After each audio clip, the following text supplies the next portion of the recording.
Well, let's head out to what I would consider the Northwest, to Corvallis, Oregon, where the UNLV Rebels hit the road to take on the Oregon State Beavers. 10 p.m. kickoff on Brad's favorite network, the CW Network. UNLV favored by this one by 7.5 points in Research Stadium. I believe I pronounced that right.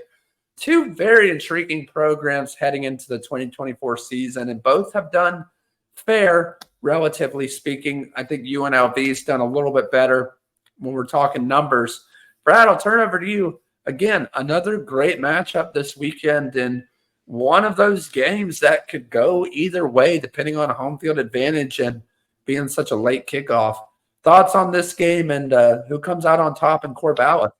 Absolutely. So this is an interesting game, and obviously I'm going to get to UNLV in a second, but Nate, we know this is a playoff implication game for UNLV. Oregon State's an interesting program. Of course, they're now in the Pac-2 with Washington State, going through a transition. And Nate, I think we're both big fans of their ex-head coach, Jonathan Smith. And I think we're both of the opinion that if Oregon State was still in a major conference, he would still be there in Corvallis. But give credit, they've done a good job. They're 4-2 right now. I'm really impressed with their running back, Anthony Hankerson. He is a transfer from Colorado. And this guy's just a little bit of a bowling ball, 5'8", but about 205 pounds and 639 yards on the year. He's done an incredible job. He's really the focal point for that rushing attack. They're still trying to figure things out at the quarterback position. I think that's going to be interesting. And that atmosphere there in Research Stadium on Saturday night, I think is going to be good. They're going to be amped up because they've got a very, very good UNLV team. Of course, Nate, we were just talking about it. UNLV, everyone was questioning when Matt Stuka decided to, do his thing a couple weeks ago. What was this UNLV team going to look like? And they haven't missed a beat. Hajj Malik Williams has stepped right into this Brennan Marion offense and this Barry Odom team, and they're rolling. I am so impressed with this team. I hate to keep repeating myself, but Barry Odom is going to get some big-time offers this year. I mean, I think it's the reality of it. He has done such a fantastic job.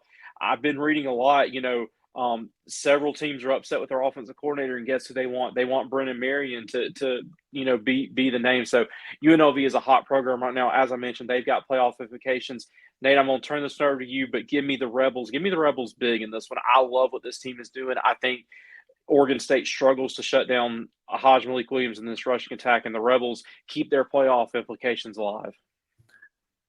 Yeah, Brad, I got to ask you a question after I make my prediction, but to talk about these two teams, Oregon State, it's terrible what happened to them. Such a great program with a lot of history behind it, and you loved seeing every year the Oregon versus Oregon State matchup. You mentioned Jonathan Smith leaving for Michigan State, kind of left them in the dust. It's just a really hard situation for that program. You hope that the Pac-12 kind of revitalizes itself, and you get teams like Fresno, UNLV, and so forth in that conference, because, man, that'd be so much fun to watch. Until then, though, they're going to be struggling for a little while, and I hate that for Oregon State fans, but it just is what it is.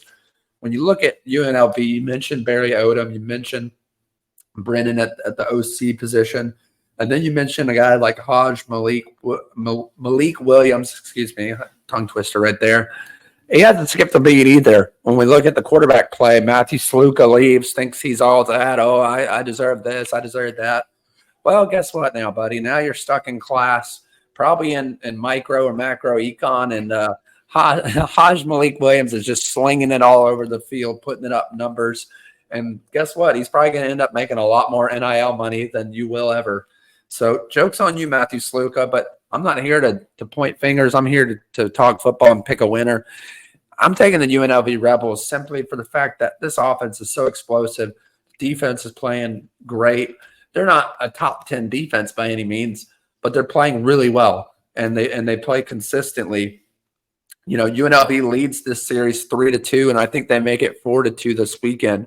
Now, regarding the coaching change real quick for UNLV fans, Brad, I want to ask you real quick, if Florida goes through with firing Billy Napier, is Barry Odom a guy that you might consider having SEC experience?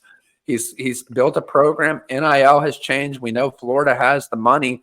And then you might be able to keep a guy like DJ Lagway at the University of Florida. Maybe you convince Brennan, the OC, to come along with you and start building an SEC program again. Man, Nate, that's a fantastic question. That is, it'd have to be an intriguing name. You mentioned Barry Odom has SEC experience, and had Missouri, in a good position.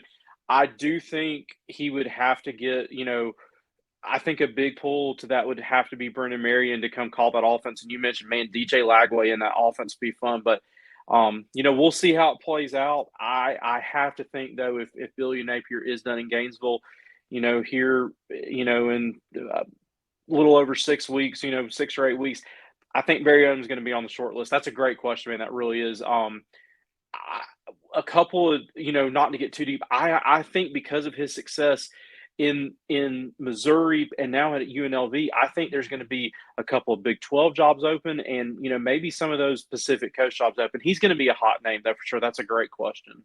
Yeah, and even with the Big 12 teams in contention, I have to think Barry Odom's going to wait for a big SEC job like Florida. Could be. He has experience. He knows what he's doing. He's going to want that big job. Otherwise, I don't think he's going to leave UNLV. He's got something cooking there. So it's going to be interesting to see.